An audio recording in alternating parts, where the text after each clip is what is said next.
This is a pretty box from Shop Disney, isn't it? Overall, looks pretty good, right? Oh, but this is the top of the box. Let's flip it around and look at the other side of the box. Yeah, there's the other side of the box. Oh, and look, you can actually see what's in the box. I don't know how any of this stuff made it to me. Let's go ahead and get this the rest of the way open, and we'll see if anything is missing. Look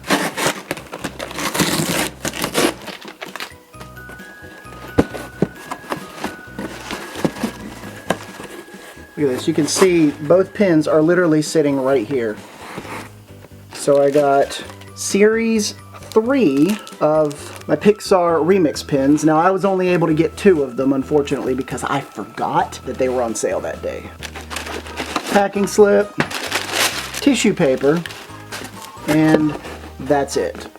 These I ordered on August 31st. They didn't ship until September 18th, and I received them on September 22nd. So that is nearly a month. Which ones did I get? So I have Jessie from Toy Story and Wally from Wall-E.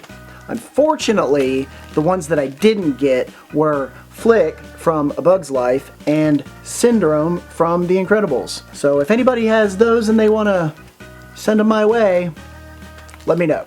Luckily, these were not damaged, and surprisingly, they are actually in good condition, and I think putting them in these little cellophane bags definitely does a whole lot to protect them.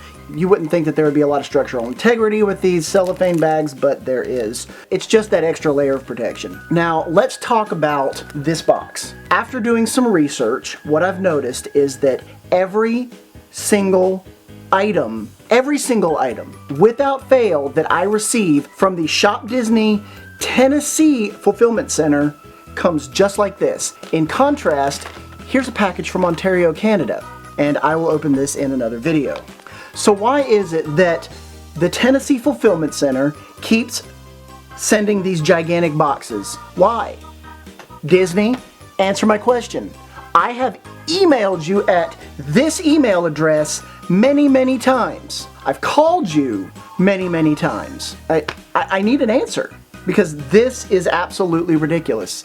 I guess I'm going to continue to write my letters, I'm going to continue to make my phone calls, and it's going to do absolutely no good. Are you literally experiencing the same thing I am? Put it in the comments below. One of these days, they're going to hear our complaints, and they're actually going to take action. I mean, it's my fanciful thinking that they actually care, when clearly they do not. Let me hear your stories, and until then, remember, no cakes!